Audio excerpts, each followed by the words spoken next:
मिसाल टुडे से मैं आपका साथी, आपका मित्र कुणाल पंत। साथियों, आज के इस मेडिकल वक्तव्य में मैं आपको भारतवर्ष की एक और बहुत ही गंभीर बीमारी के बारे में बताना चाहूँगा, और वह विश्वव्यापी बीमारी है जो भारतवर्ष में भी पांव पसारे हुए है। वह बीमारी है फाइलेरिया। फाइलेरिया एक पैरासाइट डिजीज़ होती है। यह बीमारी निमेटोड कीड़े यानी कि निमेटोड वर्म्स के कारण होती है। यह परजीवी मच्छरों की कुछ प्रजातियां जैसे कि वुचेरेरिया बैनक्रॉफ्टी और रूगिया मेलाई और खून चूसने वाले कीटों के जरिए इंसान के शरीर में प्रवेश कर सकते हैं, यानी कि ये एक तरह से निमेटोड वर्म्स या निमेटोड कीड़ों की वजह से है। इस बीमारी को फाइलेरिया या फाइलेरियासिस कहते हैं। इसके आगे इसके बारे में मैं आपको बहुत विस्तार रूप से बताना चाहूँगा कि फाइलेरिया के प्रकार क्या क्या हैं। फाइलेरिया कितने प्रकार की होती है? फाइलेरिया 3 प्रकार की होती हैं, जो हैं लिम्फेटिक फाइलेरियासिस, यानी कि इस फाइलेरिया का सबसे आम प्रकार है जो वुकेरिया बैनक्रॉफ्टी और ब्रुगेरिया टेमोरी नामक परजीवियों की वजह से होता है। ये कीड़े लिम्फ नोड्स सहित लसीका प्रधान लिम्फेटिक सिस्टम यानी कि हमारी सर्कुलेटरी सिस्टम का एक अंग है, उसको प्रभावित करते हैं।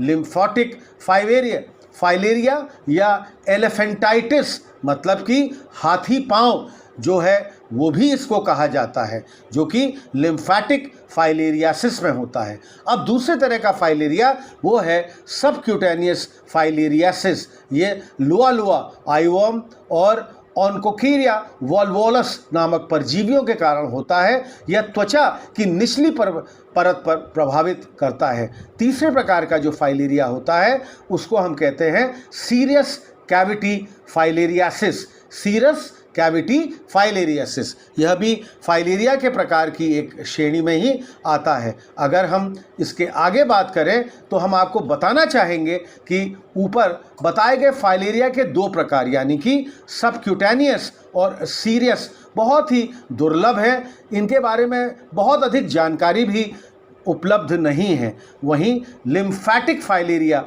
सबसे आम प्रकार का होता है।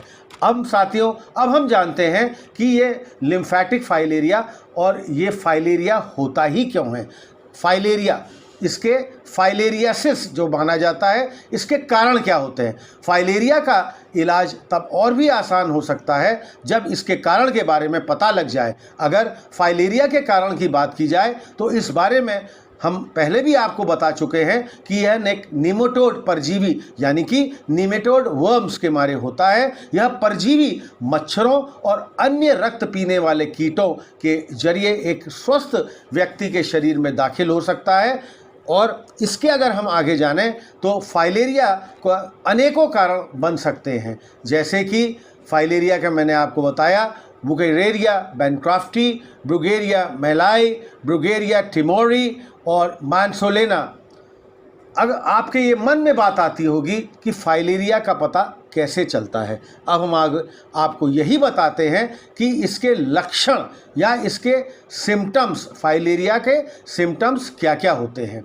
फाइलेरिया के लक्षण कुछ इस प्रकार होते हैं, जैसे कि इसमें बार बार बुखार आना, अंगों, जननांगों और स्तनों में सूजन, हाइड्रोसील अंडकोश में होने वाली सूजन, त्वचा का एक्सफोलिएट होना और हाथों और पैरों में सूजन। अक्सर एलिफेंटाइटिस या हाथी पांव इसका एक बहुत ही अभिन्न और बहुत बड़ा लक्षण माना जाता है।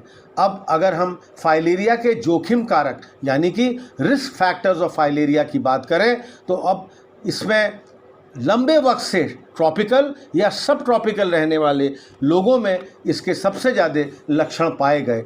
जो लोग इन जगहों की यात्रा करते हैं वो फाइलेरिया के बहुत अधिक उनको लक्षण मिल जाते हैं या उनको फाइलेरिया की बीमारी हो जाती है। अब हम जानना चाहेंगे ट्रीटमेंट ऑफ फाइलेरिया या फाइलेरिया का इलाज। अब फाइलेरिया का इलाज कैसे होता है? ये होता है एंटी पैरासिटिक ट्रीटमेंट।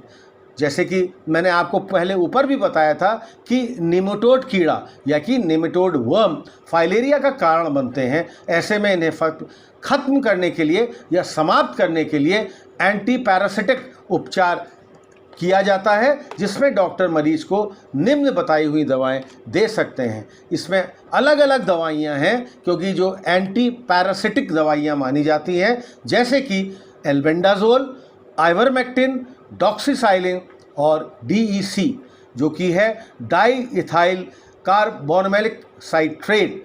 ध्यान रहे, ये दवाइयाँ डॉक्टर के कहे ही आप अनुसार लें।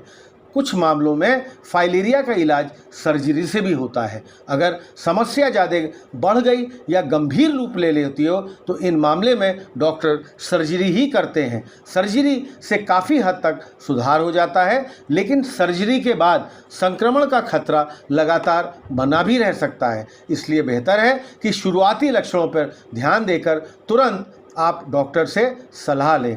अगर हम इसके आहार मतलब फाइलेरिया में आपको क्या क्या खाना चाहिए, डाइट इन ऑफ फाइलेरिया में आपको क्या क्या लेना चाहिए। फाइलेरिया में अगर आप प्रोटीन युक्त आहार लें, ज़्यादा से ज़्यादा तरल पदार्थों का सेवन करें। इसके अलावा आहार से संबंधित सटीक जानकारी मरीज को डॉक्टर से भी मिल सकती है। तो ऐसे में जो भी आपका डॉक्टर हो, आप उससे लगातार इसके बारे में बताते हैं और इसके बारे में आप पूछते रहिए।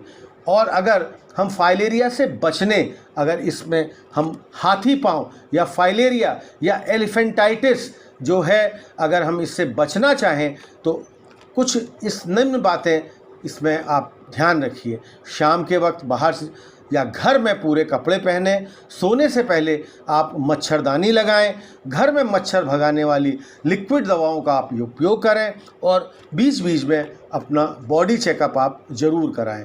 तो साथियों, फाइलेरियासिस या फाइलेरिया एक गंभीर बीमारी है जो कि भारतवर्ष के साथ साथ पूरे विश्व भर में फैली हुई है। साथियों, कैसा लगा हमारा आज का ये मेडिकल वक्तव्य या मेडिकल एपिसोड? आप हमको अधिक से अधिक संख्या में सब्सक्राइब करिए, हमारे इस चैनल मिसाइल टुडे को आप लाइक करिए और हाँ साथियों, अपने कमेंट्स हमको आप ज़रूर पोस्ट करते रहिए। तब तक मैं आपका साथी, आपका मित्र कुणाल पंत, मिसाइल टुडे, लखनऊ से।